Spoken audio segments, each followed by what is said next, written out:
નમસ્કાર, મારી channel Hansie પરમારમાં આપ સર્વેનું હાર્દિક સ્વાગત છે। મારો આજનો વિષય છે રક્ષાબંધન। ભારત તહેવારોનો દેશ છે। અહીં અનેક તહેવારોની ઉજવણી થાય છે। આપણે સામાજિક, ધાર્મિક અને રાષ્ટ્રીય તહેવારો ઉજવીએ છીએ। તેમાં રક્ષાબંધનનો તહેવાર આવે છે। રક્ષાબંધન એટલે ભાઈ બહેનનો તહેવાર। આ દિવસે બહેન ભાઈને તિલક કરી અને રાખડી બાંધે છે, તેમજ મીઠાઈ પણ ખવડાવે છે, ભાઈ બહેનને ભેટ આપે છે। આ જ દિવસે બ્રાહ્મણો જનોઈ બદલે છે, તેમજ માછીમારો એ નાળિયેરી વડે દરિયાની પૂજા કરે છે। આથી રક્ષાબંધનને નાળિયેરી પૂનમ પણ કહેવામાં આવે છે। આ ઉપરાંત રક્ષાબંધનને બળેવ તરીકે પણ ઓળખવામાં આવે છે। આ તહેવાર દરેક ધર્મના લોકો ઉજવે છે। આજ તો એક વિશેષ દિન છે જે ભાઈ બહેનો માટે બનેલો હોય છે। મનુષ્ય જન્મે છે ત્યારથી જ તેમના જીવનમાં કોઈને કોઈ પ્રકારનો ભય તો હોય જ છે, અને જ્યાં ભય હોય છે ને ત્યાં રક્ષા સ્વયંભૂ પ્રગટ થતી હોય છે।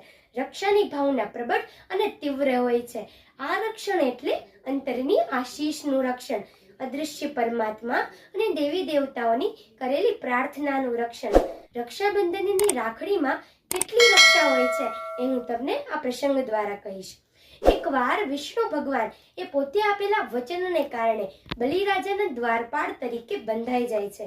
હવે તેમને મુક્ત કઈ રીતે કરાવવા?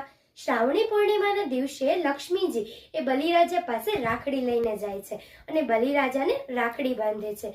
ત્યારે રાજા એ પોતાની બહેનને કશુંક માગવા માટે કહે છે, ત્યારે લક્ષ્મીજી એ દ્વારપાળની મુક્તિ માગે છે। આમ રાખડી દ્વારા વિષ્ણુ ભગવાનને મુક્ત કરાવાયા હતા।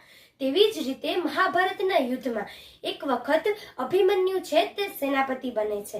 તે યુદ્ધમાં જતો હોય છે ત્યારે કુંતા માતા તેને રાખડી બાંધે છે અને કહે છે કે જ્યાં સુધી તારા હાથ પર આ રાખડી છે ત્યાં સુધી તને કોઈ જ મારી શકશે નહીં।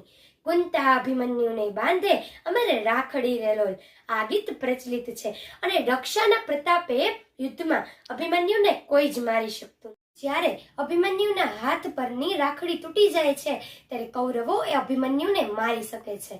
તેવી જ રીતે દેવો અને દાનવો વચ્ચે પણ યુદ્ધ થયું હતું, જેમાં ઇન્દ્રાણીએ દેવોને રાખડી બાંધી હતી અને જેના કારણે દેવોનો વિજય થયો હતો।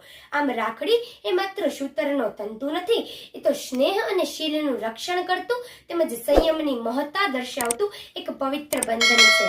રક્ષાબંધનની રાખડી બાંધીને બહેન માત્ર પોતાની જ રક્ષા નથી ઈચ્છતી, પરંતુ સમસ્ત સ્ત્રીઓને પોતાના ભાઈનું રક્ષણ મળે તેવી પણ આશા રાખે છે।